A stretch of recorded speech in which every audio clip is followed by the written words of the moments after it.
मेहनत का फल। गांव में एक किसान रामलाल रहता था। वह बहुत मेहनती और ईमानदार व्यक्ति था। उसका एक छोटा सा खेत था जिससे वह अपना और अपने परिवार का पालन पोषण करता था। लेकिन उसकी फसलें कभी ज्यादा अच्छी नहीं होती थी क्योंकि मिट्टी उपजाऊ नहीं थी। फिर भी वह हर साल मेहनत से खेत जोतता, बीज बोता और फसल की देखभाल करता। रामलाल का एक पड़ोसी था, श्याम, जो बहुत ही आलसी था। वह हमेशा आसान रास्ता ढूंढता और दूसरों की मेहनत का फायदा उठाने की कोशिश करता। जब उसने देखा कि रामलाल बिना किसी लालच के मेहनत करता है, तो उसने उसका मजाक उड़ाना शुरू कर दिया। एक दिन गांव के एक बुजुर्ग ने रामलाल को एक सलाह दी।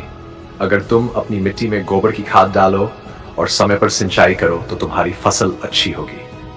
रामलाल ने उनकी बात को गंभीरता से लिया और अपनी मेहनत को और बढ़ा दिया। धीरे धीरे उसकी मेहनत रंग लाई। इस बार उसकी फसल बहुत अच्छी हुई। खेत में सुनहरी गेहूं की बालियां लहलहा उठी। उसने अपनी फसल बेचकर अच्छा मुनाफा कमाया और अपने परिवार के लिए सुख सुविधाएं जुटाई। वहीं श्याम ने आलस्य किया और अपनी जमीन पर ठीक से काम नहीं किया, जिससे उसकी फसल खराब हो गई। जब उसने रामलाल की सफलता देखी तो उसे अपनी गलती का एहसास हुआ। श्याम ने रामलाल से कहा, मुझे अपनी गलती समझ आ गई, अब मैं भी मेहनत करूंगा। रामलाल मुस्कुराया और बोला, मेहनत का फल हमेशा मीठा होता है। अगर तुम सच्चे मन से मेहनत करोगे तो तुम्हें भी सफलता जरूर मिलेगी।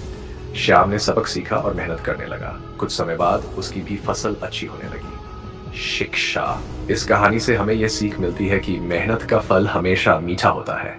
अगर हम सच्चे मन से परिश्रम करेंगे तो सफलता अवश्य मिलेगी।